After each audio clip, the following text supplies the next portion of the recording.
Yeah, and I also feel that things that I repetitively think about or say, I'm able to manifest. Like, you know, this house, for example, I manifested this because I obsessively used to take my uncle's Audi, and I used to take a girl to Young and Eglinton, Silver City to the movies, and then to Pickle Barrel for dinner. And then I used to go tell her like, yo, you wanna go see where I'm gonna live one day? Yeah. Cause this is where I'm gonna live one day. And my uncle had the Audi, and I used to drive these same 3 streets right here. That used to be my route right there. I used to come down Park Lane where we're at, then back to Post Road, and then back Bridle Path. And and Prince used to live around here. Oh, wow. So I used to pretend like I knew which one Prince's house was. Every night I'd pick a different house.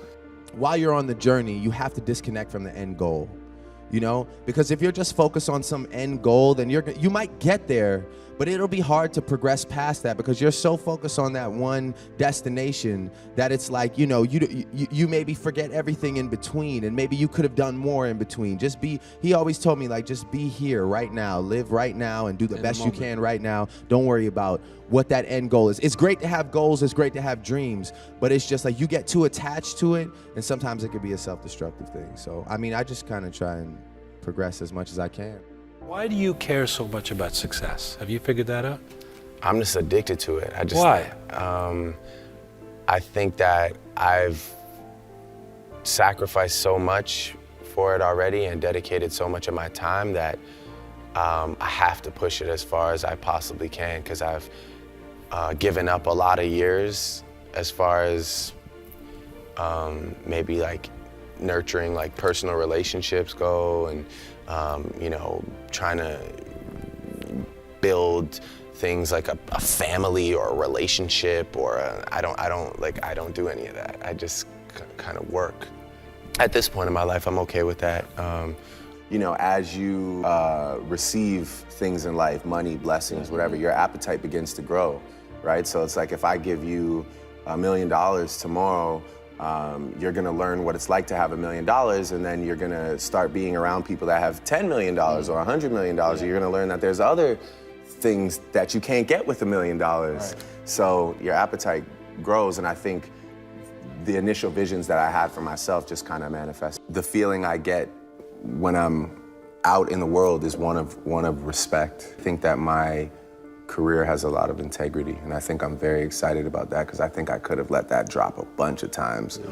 And I also think one of my biggest accomplishments is the fact that I didn't let this massive change in my life destroy me, you know? I still don't do drugs, you know, I drink, but even if I drink every day, I don't drink to black out, I don't drink to escape my sadness, I don't drink to the point that it affects my family or my career. I think I'm just happy that I'm still intact. You know, that's my biggest accomplishment. I made a lot of money, you know, did a lot of things, been a lot of places, had a lot of opportunities to f this up, and didn't.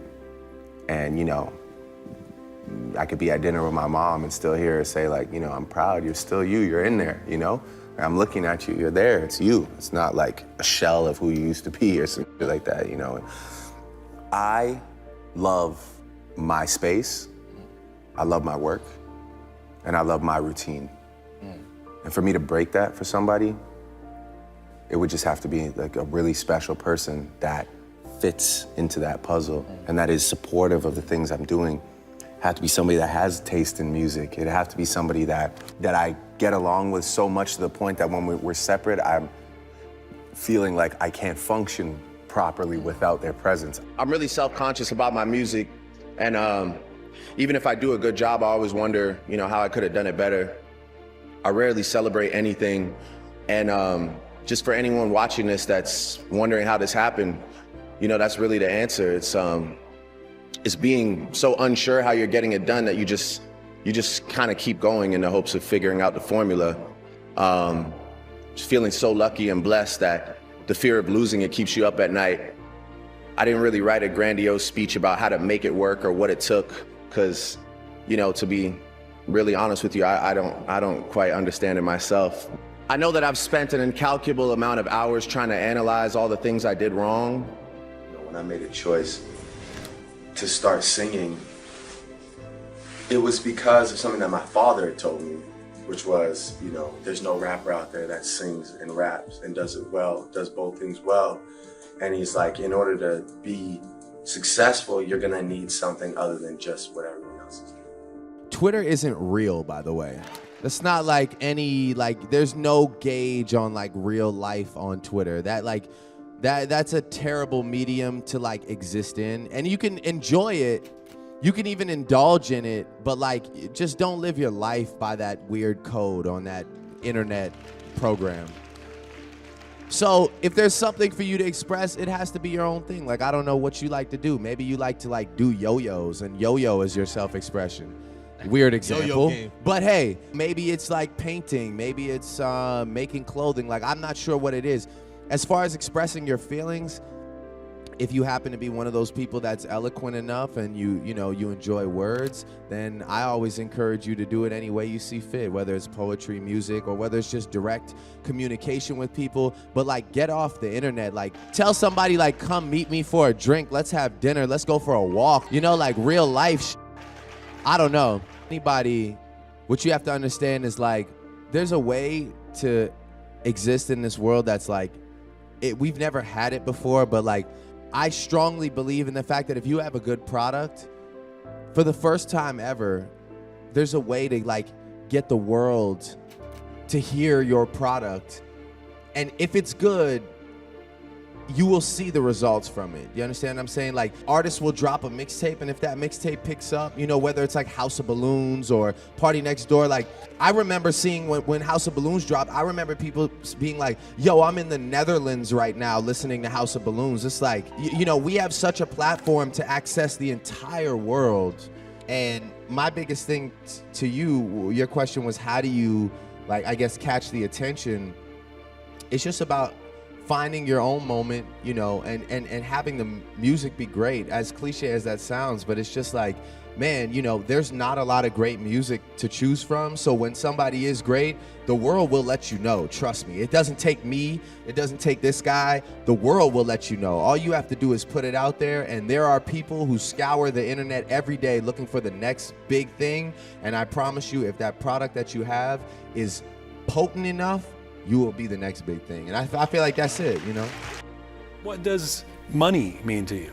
Well, I think less than the dollar value, it's just more about the idea of growth and business mindset too. You know, 25 million at the time seemed crazy to me, but when you start becoming a headlining touring act and, you know, brands want to get involved with you and you can go do private events and whatnot, it's, you know, you're capable of making it. And now I want to, you know, for sure, obviously keep touring, keep making music, but now I see that there's other ways, as far as like, you know, this global ambassador thing, as far as maybe starting, I want to invent something. I want to start a company. I want to do something that has maybe nothing to do with music. Well, why do you care so much about success? Have you figured that out?